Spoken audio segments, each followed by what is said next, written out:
नमस्कार, स्वागत आहे सर्वांचं आपल्या यूट्यूब चॅनलवरती.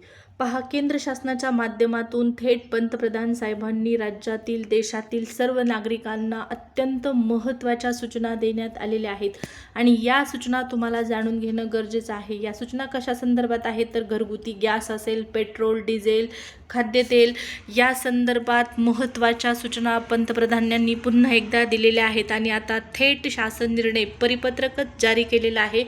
या परिपत्रकाच्या माध्यमातून पंतप्रधान मोदयांनी पश्चिम आशियाई संकटाच्या पार्श्वभूमीवर देशातील नागरिकांना आवाहन केलेलं आहे, ज्यामध्ये घरून काम करण्याची म्हणजेच वर्क फ्रॉम होम करण्याची सुद्धा त्यांनी इथं आपल्याला माहिती दिलेली आहे. अनावश्यक सोने खरेदी टाळण्यासंदर्भात त्यांनी सूचना केलेल्या आहेत. त्याचबरोबर पेट्रोल, डिझेल याचा वापर कमी करून सार्वजनिक वाहतूक व्यवस्थेचा उपयोग करावा, खाद्यतेलाचा वापर तुम्ही कमी करावा, त्याचबरोबर रासायनिक खतांवर चा वापर कमी करून नैसर्गिक शेती करणे यावर जास्त भर देण्यात यावा, स्वदेशी उत्पन्नाचा वापर वाढवणे व परदेश दौरे टाळणे इत्यादी बाबींचा समावेश असणारं एक परिपत्रक केंद्र शासनाच्या माध्यमातून जारी करण्यात आलेलं आहे. 13 मे 2026 हे परिपत्रक आहे.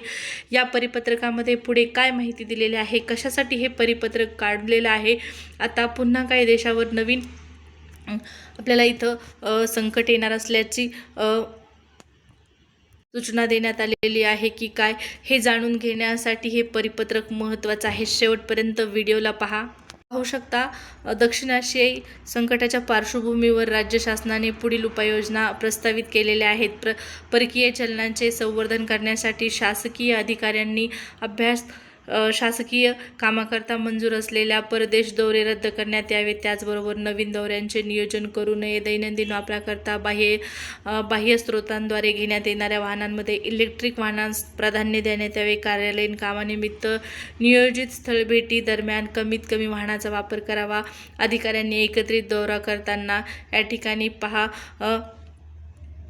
सावधगिरी घेण्याची सुद्धा सूचना इथं दिलेल्या आपल्याला पाहण्यास मिळत आहे. त्याचबरोबर अधिकारी कर्मचारी यांनी सद्यस्थितीत कार्यालयीन कामकाजाकरता दौरे आवश्यक असल्यासच सार्वजनिक वाहतुकीचा वापर करावा. त्याचबरोबर वरिष्ठ अधिकारी यांनी आठवड्यातील 1 दिवस मेट्रोने, लोकलने, सार्वजनिक वाहनाने प्रवास करण्यासंदर्भात सुद्धा सूचना देण्यात आलेल्या आहेत.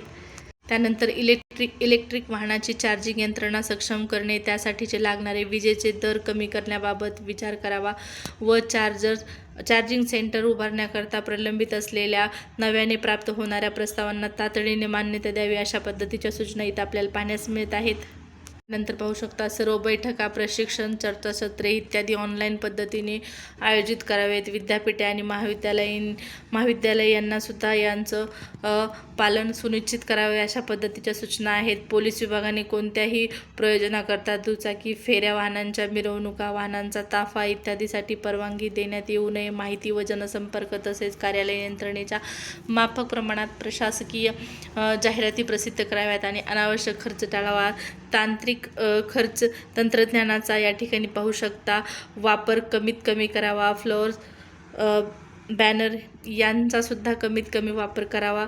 प्रशिक्षित होर्डिंगसाठी सुद्धा इथं आपल्याला डिझी सेंटरचा वापर करण्यात येऊ नये, अशा पद्धतीच्या सूचना देण्यात आलेल्या आहेत. कार्यालयीन कामाकरता नैसर्गिक प्रकाशाचा वापर करून अनावश्यक विद्युत दिव्यांचा वापर टाळावा. कार्यालयीन वेळ संपल्यानंतर दिवे, पंखे, संगणक, वातानुकूलित यंत्रणा इत्यादी सर्व बंद करून तसेच वीज वापरावर कमीत कमी भर द्यावा, अशा पद्धतीच्या सूचना इथं आपल्याला पाहण्यास मिळत आहेत.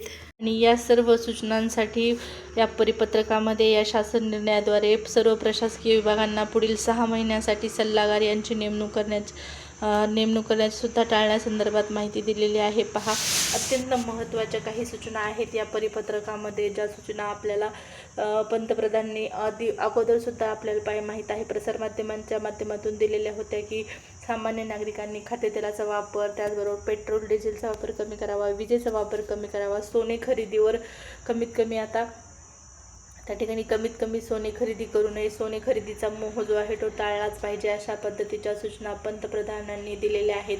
यामागचा नेमका काय उद्देश आहे हे मात्र अद्यापही सामान्य नागरिकांना स्पष्ट झालेलं नाही, परंतु पंतप्रधान सांगत आहेत याचा अर्थ त्याच्यामागे काही ना काहीतरी नक्कीच मोठा उद्देश असेल. त्यामुळे कृपया करून सर्व नागरिकांना आव्हान असणार आहे की पंतप्रधानांनी दिलेल्या या सर्व सूचनांचं आपण तत्परतेने पालन केलं पाहिजे, ही आपली जबाबदारी आहे.